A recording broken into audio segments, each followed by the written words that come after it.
नमस्कार, अखबार रिपोर्टर के इस अंक में आपका स्वागत है।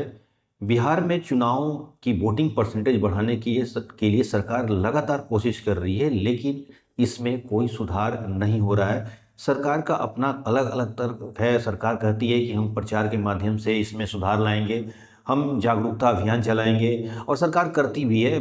हर इलेक्शन में सरकार ये कोशिश करती है, लेकिन फिर भी इसके बावजूद भी लगातार वोटिंग परसेंटेज बिहार में गिर रहा है। आज हम इसी पर चर्चा करने वाले हैं। बात शुरू करें इससे पहले आपसे हमारी गुजारिश है कि आप हमारे चैनल को थोड़ा लाइक कर दीजिए, शेयर कीजिए और सब्सक्राइब जरूर कर दीजिएगा। चलिए शुरू करते हैं। देखिए, पिछले अगर 1998 से लेकर 2024 के आंकड़ों को हम देखें तो लगातार वोटिंग परसेंटेज में गिरावट आई है। पिछले जो लोकसभा में भी जो लोकसभा का चुनाव हुआ था, इसमें भी काफ़ी मात्रा में वोटिंग परसेंटेज में गिरावट आई। लगभग नेशनल लेवल से 10% का कमी दिखी गई है। इसके पीछे सरकार का कहना ये है, सरकार की जो एजेंसियां काम करती हैं उनका कहना है कि जागरूकता की कमी है। लोग अपने वोटिंग राइट को अधिकारों को नहीं समझते हैं और इसलिए वोटिंग परसेंटेज गिरती है। सरकार का कहना है कि हम इसके लिए जागरूकता अभियान चलाएंगे और सरकार अक्सर कोशिश भी करती है। कुछ लोगों का मानना है कि जब चुनाव होते हैं उस समय गर्मी का मौसम ज़्यादा होता है और दूर दराज गाँव देहात में से वोटिंग बूथ तक आने के लिए लोगों को काफ़ी कठिनाइयों का सामना करना पड़ता है, इसलिए लोग वोट देने के लिए नहीं जाते हैं। दूसरी चीज़ कि लोगों को लगता है कि वोट देने से क्या होगा। इसकी वजह है हमारी राजनीतिक पार्टियां। जिस तरह राजनीतिक पार्टियां लोगों को आमतौर पर बहलाने फुसलाने का काम करती हैं, जो वादे करती हैं वो अपने वादों पर खरे नहीं उतरती हैं, वोटिंग के बाद जनता को ध्यान नहीं देती हैं। ये कुछ ऐसे फैक्टर्स हैं कि जिसमें जो जनता है वो थोड़ी अजीब सी नाराज रहती है इनसे और कहती है कि भाई जो चुनाव जीतेगा वो अपने परिवार के, अपने बाल बच्चों का भविष्य बनाएगा। हमारे बाल बच्चों का क्या भविष्य होने वाला है, तो हम क्यों तकलीफ सहकर लाइनों में खड़े होकर और जाकर वोटिंग दें। हमें क्या पड़ी है, हम उस दिन अपना छुट्टी मनाएंगे, आराम करेंगे। इस तरह की प्रवृत्ति होती है। तो अब इसमें हम दो तरह की बातें करते हैं। एक बात करते हैं भारत में पिछड़ा वर्ग और एक अगड़ा वर्ग। दो वर्ग हैं, एक ओबीसी दलित जो है आरक्षित वर्ग है, एक गैर आरक्षित वर्ग है। दोनों के सोच में अलग अलग बातें हैं। पिछड़ा वर्ग है, जो दलित और जो रिजर्व कोटे के हैं, इन लोगों का कहना है कि हमारी जीवन लगातार दिन पर दिन डाउन होते जा रही है और हमें तरक्की नहीं हम कर पा रहे हैं। और जो सरकारें बनती हैं वो अपने बाल बच्चों को ध्यान देती है। लगातार करप्शन बढ़ रहा है, लगातार बड़े बड़े नेता दिन पर दिन अमीर बनते जा रहे हैं। तो इससे क्या होता है कि वो लोग के अंदर, जो पिछड़ा समाज के अंदर एक अजीब सा माहौल रहता है। कहता है कि हाँ, कोई हमें सुनने ही वाला नहीं तो हम वोट क्यों दें। हालांकि अगर देखा जाए पिछले 10 सालों के अंदर अगर हम रिकॉर्ड देखें तो पिछड़ों की भागीदारी सत्ता में काफ़ी बढ़ी है। उनके मंत्री हैं, उनके विधायक हैं, उनके सांसद हैं, यानी उनका जितना जो रिक्वायरमेंट थी उनकी वो फुलफिल हो चुकी है। आज पिछड़े समाज के लोग राजनीति में बढ़ चढ़ के हिस्सा लेते हैं और बड़े बड़े पदों पर भी हैं। मुख्यमंत्री बिहार के तो खुद पिछड़े वर्ग से आते हैं। पिछले 30-35 साल से पिछड़ों के ही मुख्यमंत्री रहे हैं, अगड़े के तो कोई नहीं है। तो इसके बावजूद भी अगर उसमें एक निराशावाद और उदासीनता है वोटिंग के लिए, तो ये सोचने का विषय है कि ऐसा क्यों है। एक वजह और गिनाई गई है कि वोटिंग परसेंटेज गिरने की, कि बहुत सारे लोग पलायन कर गए हैं, दूसरे दूसरे राज्यों में जाकर रोजी रोटी के लिए चले गए हैं। अब जब वो रोजी रोटी के चले जाते हैं तो उनके परिवार भी वोटिंग के लिए कोई इंटरेस्ट नहीं लगाते। कहते कि जब हमारा ही पति, हमारा ही पिता दूसरे राज्यों में जाकर मेहनत मजदूरी कर रहा है तो हम इन नेताओं को क्यों वोट दें। ये प्रवृत्ति पैदा हो जाती है कि हम इन, तो यानी जो लोग चले गए हैं तो वापस वोटिंग के लिए तो आते नहीं हैं। क्योंकि कोई भी आदमी एक बार बाहर चला गया काम धंधा करने, लेकिन सिर्फ वोट देने के लिए तो बिहार आएगा नहीं, ये तो तय है। एक आध सरकारें कोशिश करती है, इस तरह के मीडिया में न्यूज़ में दिखाया जाता है कि वोट देने के लिए लोग आए हैं। ये एक बस एक मीडिया परसेप्शन बन है और कुछ नहीं है। कुछ लोग उस छुट्टियों में उसी समय गांव आते हैं तो वोट भी दे देते हैं, वो अलग बात है, और उसी को न्यूज़ बना दिया जाता है। लेकिन सच्चाई ये नहीं है, कोई स्पेशली वोट देने के लिए नहीं आता है। अगर मीडिया इस तरह की खबरें दिखाती है तो सरकार और मीडिया दोनों ही जनता को एक तरह से आंखों पर पट्टी बांधने की कोशिश करती है। ये सच्चाई है। जब तक आप उस समस्याओं पर नहीं सोचेंगे, समस्याओं पर कोई समझेंगे नहीं, तब तक समस्या का समाधान भी नहीं होगा। यानी पहला मुद्दा जो ये था कि जनता से लोगों का विश्वास उठ रहा है। बिहार के लोग जो नेताओं पर, बड़े बड़े नेता हैं उनके ऊपर भरोसा नहीं करते हैं।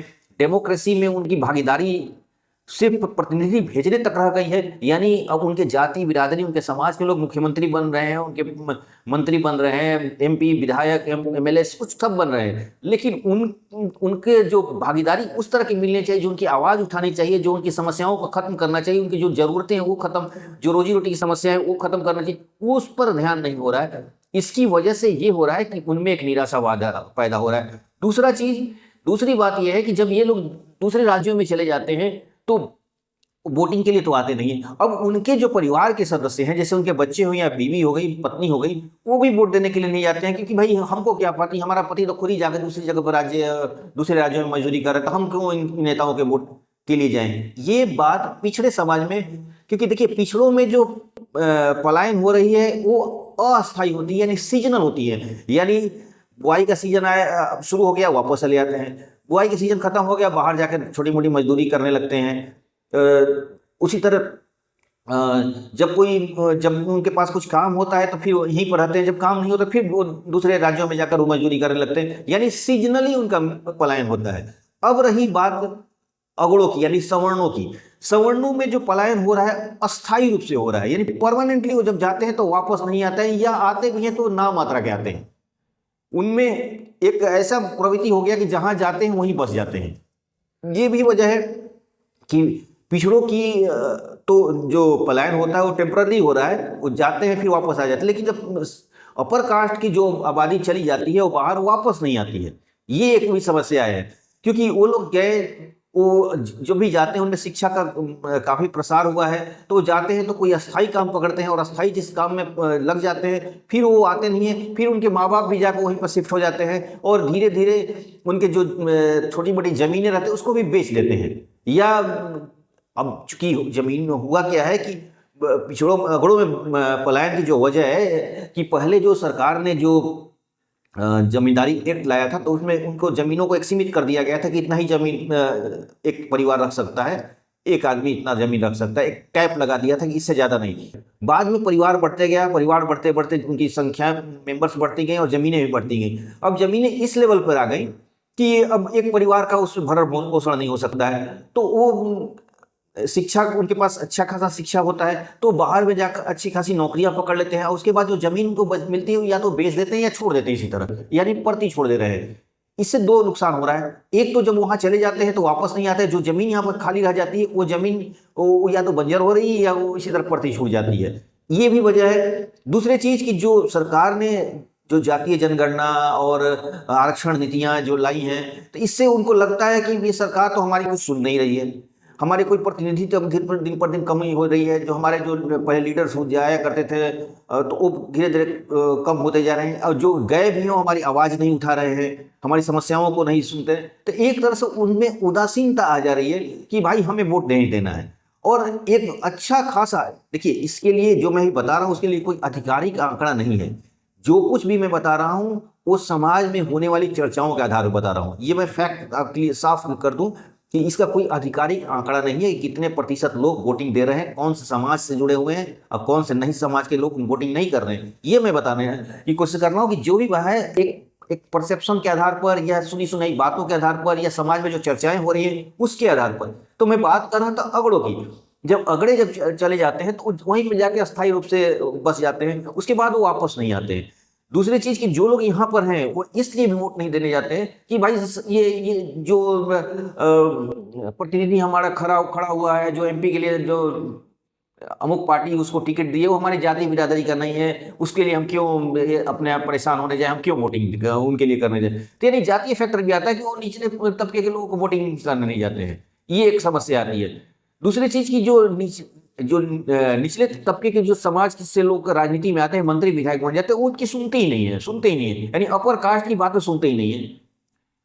उनमें जो इन्फ्लुएंस वाले लोग हैं, जो प्रभावशाली लोग हैं, उनकी बातें सुनते हैं, लेकिन जो निम्न तबके के अपर कास्ट में जो लोग हैं उनकी बात नहीं सुनते हैं। तो इसलिए उनके अंदर एक निराशावाद उत्पन्न हो जाता है कि भाई हम क्यों इनको वोट दें। तो इसकी वजह से वो एक तरह से बिहार में रहकर भी वोट देने नहीं जाते हैं।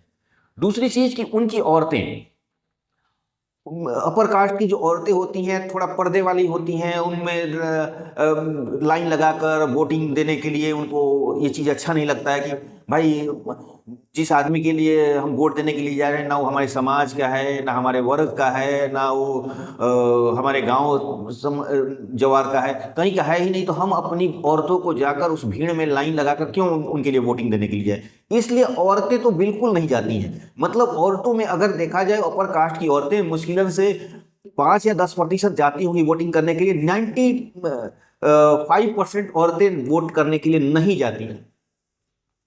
ये बात सरकार को समझना चाहिए। सरकार इसके मामले में किस तरह इसको समस्याओं को सॉर्ट आउट करेगी सरकार जानेगी। मैं तो सिर्फ सुनी सुनाई बातें और जो चर्चाएं होती है, जो गांव देहातों में जो चर्चा होती है उसके आधार पर बता रहा हूँ। यानी अपर कास्ट की औरतें वोट देने के लिए जाती ही नहीं है।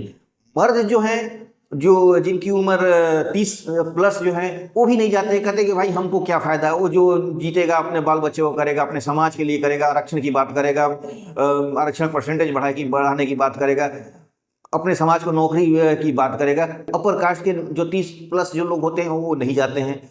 अब जो वोटिंग होती है अपर कास्ट में, वो नए नए वोटर जो बने रहते हैं, जो 18 साल 20 साल के जो बच्चे होते हैं, 25 साल के जो नए नए वोटर बने हैं, उनमें थोड़ा उत्साह रहती है कि भाई वो पहली बार वोट देने जाना है, देखना है कैसे वोटिंग होती है, वो जाते हैं सिर्फ वोट देने के लिए। यानी अपर कास्ट में जो लोग नए नए वोटर बने हैं वो जाते हैं, और कुछ लोग जो पुराने अभी हैं जिनका उम्र 60 प्लस है वो लोग जाते हैं। लेकिन 60 प्लस से भी जो 75 प्लस होते हैं वो नहीं जाते हैं, क्योंकि भाई मैं बूढ़ा हो गया, वो कौन लाइन लगाएगा, तो नहीं। यानी अपर कास्ट में वोटिंग परसेंटेज बहुत गिरा हुआ है, जो बिहार के वोटिंग पूरे परसेंटेज को गिरा दे रहा है। इस पर सरकार को कोशिश करनी चाहिए। सरकार को अब इसमें सरकार किस तरह का पहल करेगी, किस तरह उनके अंदर जागरूकता लाएगी, किस तरह उनकी समस्याओं को सॉर्ट आउट करेगी। लीडर्स के लेवल पर भी सोचना होगा कि भाई जब उनकी जो समस्याएं हैं, जो बात कर रहे हैं कि हमारी प्रतिनिधि तो है ही नहीं है, जो है भी हमारी बातें नहीं कर रहा है, तो फिर हम क्यों वोट देने के लिए जाएं। ये समस्याएं अपर कास्ट के साथ है। दूसरी बात, अपर कास्ट जो चला गया वो वापस नहीं आता है। बिहार जो चला गया वहीं पर, जैसे दिल्ली गया तो दिल्ली में बस गया, बेंगलोर गया बेंगलोर में बस गया, जो बम्बई गया बम्बई में बस गया, धीरे धीरे अपने माँ बाप को भी बुला लिया। उसके बाद वो गाँव में उसके घर में ताले लग जाते हैं, उसके मकान घर खंडहर बन जाते हैं, बस इतना ही हो रहा है। धीरे धीरे खंडहर बनते जा रहे हैं। तो ये भी बात है। तो दो बातें निकल के आ रही है। जो पिछड़े वर्ग के लोग हैं, जो सीजनली जाते हैं कहीं बाहर, पलायन करते हैं, यानी टेम्परली कुछ काम नहीं है तो चलो भाई बाहर कुछ काम कर लेते हैं, वो लोग जब चले जाते हैं तो वोट देने के लिए नहीं आते हैं। उनके बाल बच्चे भी नहीं देने जाते हैं वोट की, भाई जब हमारे पिता वहीं पर चले गए तो मैं क्यों दूं। इसकी वजह से वोटिंग परसेंटेज गिर रही है। दूसरी चीज कि उनको लगता है कि नेता भले हमारे समाज का हो, मंत्री हमारे भले ही जाति बिरादरी का, हमारे वर्ग का हो, लेकिन वो हमारी सुनते ही नहीं है। उनमें ये वजह होती है वोटिंग परसेंटेज गिरने की। दूसरी बात की जो अपर कास्ट की बातें हैं, तो अपर कास्ट की औरतें तो जाती ही नहीं वोट देने के लिए। उनको लगता है कि कौन जाएगा झूठ मूठ का, दूसरे के नेताओं को जिताने के लिए हम झूठ मूठ के लाइन में क्यों लगे। इसकी वजह से अपर कास्ट की औरतें बिल्कुल नहीं जाती हैं।